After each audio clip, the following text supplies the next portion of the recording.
Hey, what it do, y'all? It's your boy YouTube Blue coming back at you again. How y'all doing? How y'all doing? How y'all doing? It's Monday. It's Monday. And yo, you know what? Things never seem to amaze me, man. Like this NFL and just, you know how we always like there's not anything to talk about, right?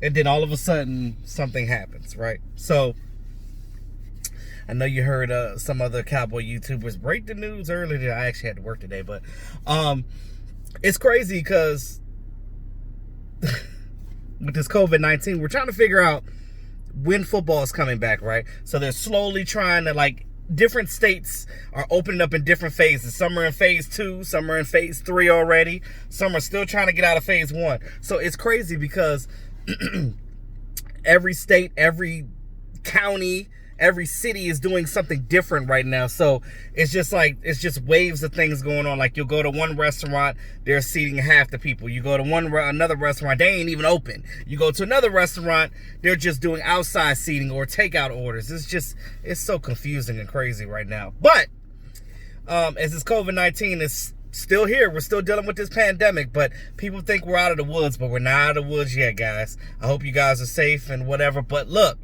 you gotta be safe out there. Several NFL players have tested positive for COVID-19, including Texans and some Cowboy players. They haven't mentioned which Cowboy players outside of Ezekiel Elliott, but Ezekiel Elliott is one of the guys that have COVID-19, and he was pissed. He said in a tweet that, hey, HIPAA? And then one of the reporters responded and was like, your agent? And he was like, actually, my agent didn't leak it. You guys kept harassing my agent. He was basically, after you guys kept calling him all morning about the situation, that's when it ended up happening. He finally ended up telling you guys. So, Ezekiel Elliott is a little pissed that got out, that he got COVID. But hey, and I know why he's pissed. And not the fact that he has it, but because the speculation behind it. Like, they already got on him and Dak about the house party, which really wasn't a party. They tried to say it was 30 people, which really wasn't 30 people. And now there's jokes and memes about, oh, Ezekiel Elliott went to a party with 30 people. Now he's shocked that he's got coronavirus. It's crazy.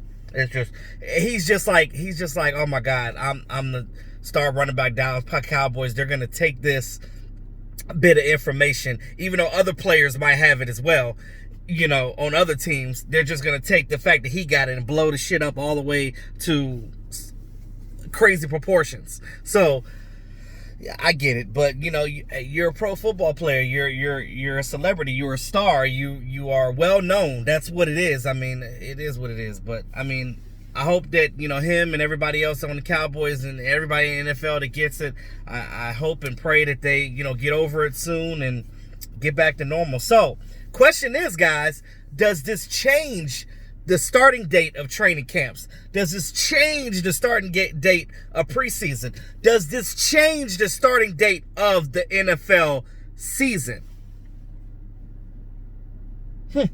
Questions, and we need answers. So if, when, why, how, that's what it is. But either way, you guys will let me know what you think about that in the comments, because I just think it's crazy. But anyway, so back to my undrafted series. So today, talking about Darius Legit Anderson, running back out of TCU. He stands at the lonely 5'10", but 208 pounds. Yeah, he was a Senior Bowl participant, all Big 12, honorable mention, and he was also an NFL Combine invite. So it looks like a lot of the undrafted guys that we got have, were invites to the Combine. So, which means that they had a draft grade at first, but it didn't materialize for them ultimately to get drafted. It didn't happen. But let's talk about some of the good things about this particular running back, right? So, he's called the Jet for a reason. His explosiveness is incredible, right? When he's on the move and when he's in the open field, it's hard to tackle this kid. He's definitely tough to bring down. He's like a poor man's Ezekiel Elliott. Out of 153 carries that he had, there were 43 missed tackles on him. So meaning the defensive guys couldn't get their hands on him 43 of 153 times. And that's crazy, to miss that many tackles on one guy. His ability to move defenders, his abilities to make defenders miss is definitely NFL ready. He has vast moves in his arsenal. Definitely balanced. Like he has. I mean, he's not as good as Saquon Barkley, but he has Saquon Barkley type of balance.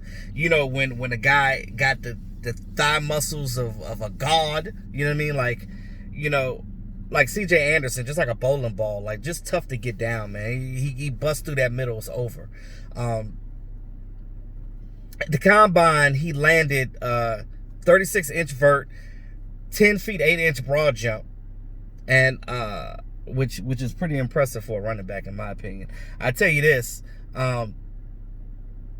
when you look at a running back, or what you want as a running back, you need vision, you need elusiveness, you need explosiveness off. As soon as you get that ball, it's start-stop speed helps too. Because if you're a guy that's shifty and you're able to move and get from point A to point B, boom, it helps. It definitely helps. Now,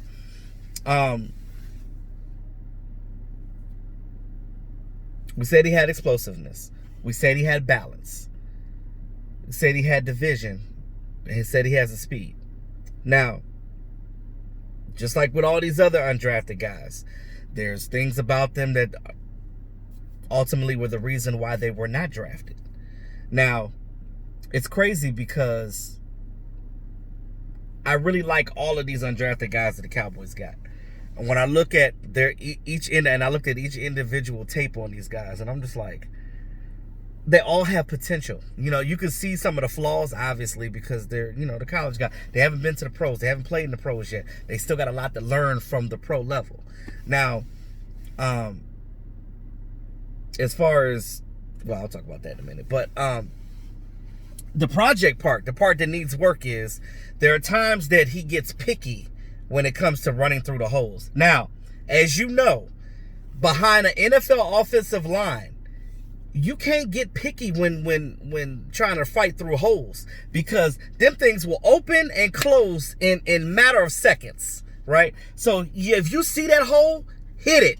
And you got to hit it hard, hit it fast. You got to get through that hole and get to that next level. Because if you don't, you are going to be pushed back for some loss of yards. And that's what you don't want. You don't want that. I don't want that. So if I don't want that, you should want that. You hear me?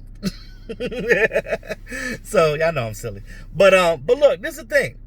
You really have to understand, like, and again, that's something that, you know, coming into the league, running backs coach can tell him, hey, you know, Skip Pete can be like, look here, bro, you got to hit that hole. Get up in there, hit that hole. Ain't no time to be picky. Get up in that hole.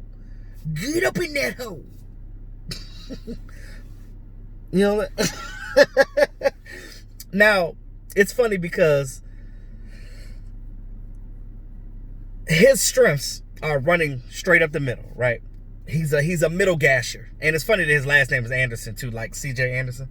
But Darius Anderson, running through the middle is his strong area. If he's got to bounce to the outside, the sideline, as closer he gets to the sideline, it's a little bit more of his weakness. But, you know, again, that's some things that he can work on. I think that he's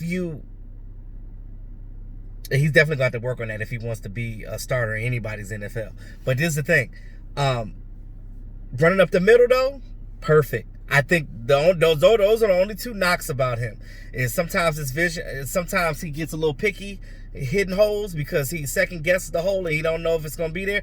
But you can't do that. You just got to hit it when you see it, because you don't get that many opportunities. You got to get it, especially if you're playing on a team that don't have a great offensive line. You know what I mean? So when you look at this particular team, the Dallas Cowboys, we have Ezekiel Elliott as our starter. You have Tony Pollard as the backup. And you got our fullback, Jameis Olawale. Now, Jordan Chung is still there. He's basically fighting Jordan Chung to try to get a spot. Now, Jordan Chung could be the third running back, or they could not have a third running back on the roster, and he could be, practice squad guy, but he has to beat out Jordan Chung, period. Because if he don't beat out Jordan Chung, he's not going to make this roster, period. So, look out for Darius Jet Anderson. Like I said, he's got intangibles. He's got some things to look at. So we'll see him in training camp and see what he can do as well. So, Dallas Cowboys always seems to get pretty decent running backs in training camp to come in and battle. It's because you look at some of these guys that we get, they end up going to other teams and actually being like the third running back on that team, which means that they can play. It's just that we're just stacked like that.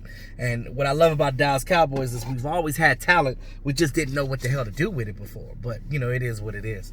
Let me know what you guys think about Darius the Jet Anderson, running back out of TCU.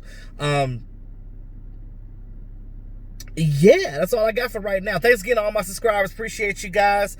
All new subscribers, appreciate you guys as well. Thanks for the support that you guys give me in the comments section. I love it. It definitely doesn't go unnoticed. I see everything, and just know that even if I don't respond to everything, if I don't get a chance to respond to everything, just know you are appreciated. Hey, and if you're new to the channel, you're watching this, go ahead. You should have been subscribed, but go ahead and hit the subscribe button. Tap on that notification bell a little bit, show us some love, and get this content. That's what it is. That's what it is. It's your boy E2 Blue. Always keeping it real. Talk to y'all soon.